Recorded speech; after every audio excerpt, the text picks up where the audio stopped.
अस्सलामुअलैकुम दोस्तों, कैसे हैं दोस्तों। उम्मीद करता हूँ मेरे तमाम दोस्त खैरियत से होंगे। दोस्तों मैं आपका भाई राज़क शाह ते तुसा देख रहे हैं राज़क टीवी हासिलपुर। आज जनाब दोस्तों की फरमाइश ते माशाल्लाह 4 बकरियां लेके हाजिर हुए माशाल्लाह। ते बकरियां जनाब तुहानू नंबर वाइज एक एक करके बकरी चेक करवे सा। हर बकरी का जनाब तुहानू पॉइंट भी दसा और पूरी डिटेल देसा नंबर वाइज जनाब। आ एक नंबर वाली, दूसरे नंबर वाली, तीसरे नंबर वाली, इस तरह करके जनाब तुहानू पूरी डिटेल नाल एक एक बकरी दसा। बाकी तुहानू ये भी दस देवां जनाब 4 बकरियां ने जिन्हां दे विच ना 3 बकरियां जनाब पहला वारा सू रही ने और एक बकरी जी है पई दूसरे तो तीसरा सूआ सू रही आ। 3 बकरियां पहले वारे विच ने पईयां।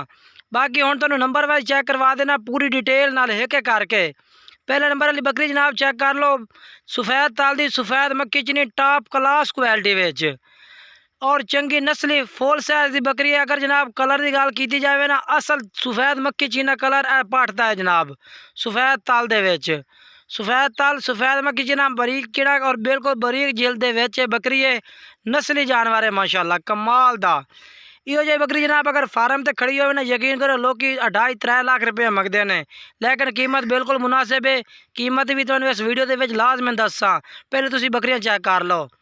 बंद मत्थे च, चिट्टी अक्खे च और नकोड़ा भी बिल्कुल गोल मुँह और तोता फेस, तोता परी माशाल्लाह कमाल दी चीज़ है माशाल्लाह। नंबर वाइज चेक करनी है मेरा भाई तरसले नाल। ए माशाल्लाह 4 दांत चौगी छिगी माशाल्लाह पाठे पहला वारा सू रही आ। बाकी हवाना चेक कर लो माशाल्लाह चंगा हवाना बेहतरीन।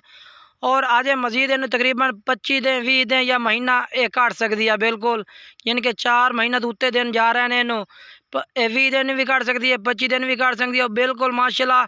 हवाना भी बेहतरीन है और हवाने दे जेड़ा दुध दो सी ना जनाब 2.5 to 3 लीटर हवाने वाला दुध माशाल्लाह बने से और चंगी नस्ली माशाल्लाह बकरी है भाई।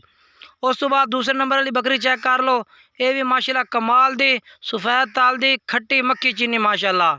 ये भी पहले वारे विच माशाल्लाह कमाल दी पाठा और माशाल्लाह फुल साइज आ। काफ़ी दोस्तों की फरमाइश आती है कि जनाब सफ़ेद ताल और खट्टा मक्की चीना कमाल दी होवे जनाब, बरीकी बकरी दी बरीकी होवे और नस्ली होवे। अज जनाब भाई की फरमाइश ते नस्ली जानवर कमाल दे बरीक जेल तो माशाल्लाह बिल्कुल वेख लो बरीक पशम दे विच नकोड़ा फेस भी चंगा बिल्कुल गोल मुँह दे विच चंगा नकोड़ा माशाल्लाह इस पिया सफ़ेद आखेस। अगर जनाब अगर तुसी एक बकरी की प्रॉफिट संभालो चाहना, अगर बकरी सूब है ना तकरीबन 16-17 महीना में 2 सूए देंदी है। अगर एक सूए तले जनाब नर मादी हो ना आराम सकून जनाब तुसी 80-85 हज़ार दे 3 to 4 महीना के बच्चे सेल कर सकते हैं इन्होंने बकरियां दे। 80-85 हज़ार का एक सूआ बकरी का आराम सकून नाल तो जनाब तकरीबन 16 महीना के 2 सूए देंगे, क्योंकि जनाब 5 महीने के बकरी सूंदी है 5वें महीने और 2 महीने दुध पीवेंदी है बच्चा उस तो बाद दोबारा क्रास हो जाती है। तीसरे नंबर पर पाठे जनाब सफ़ेद ताल दी सफ़ेद मक्की चीनी पहले वारे विच माशाल्लाह 4 दांत पाठे माशाल्लाह। चौगियां छिगियां माशाल्लाह बकरियां ने माशाल्लाह कमाल दियां बरीक जेल दे माशाल्लाह खट्टा मक्खी चीना कलर सफ़ेद मक्खी चीना कलर कमाल दे कलर ने माशाल्लाह और माशाल्लाह डिमांड और ब्रांड कलर माशाल्लाह जी। चौगी पाठ माशाल्लाह कमाल दी और बिल्कुल गाढ़वा हवाना छोटे छोटे थानों से और दूध माशाल्लाह तकरीबन 2.5-3 लीटर दूध दली माशाल्लाह गाढ़वे हवाने का मतलब है कि चंगा दूध देने वाली बकरी है माशाल्लाह। बाकी बकरी की खड़ाई लंबाई चेक कर लो। तीसरे नंबर वाली है लास्ट नंबर से बकरी आ गई जनाब जी तुम मैं दसिया सी भाई 2 सूए सूई हुई आ तो तीसरा सूआ हुण सू रही आ माशाल्लाह कमाल दी बकरी आ फुल साइज आ। तकरीबन यदि इसकी हाइट जी है ना इस टाइम कन्फर्म 39-40 हाइट कर सकती है माशाल्लाह। ये चौथे नंबर वाली बकरी माशाल्लाह कमाल दी बकरी है माशाल्लाह, अंदाज़ा है बाकी हाइट इतनी कन्फर्म समझोगे। बाकी कमाल दी चीज़ है माशाल्लाह, नकोड़ा भी चंगा फुल साइज बकरी कमाल दी बकरी है माशाल्लाह।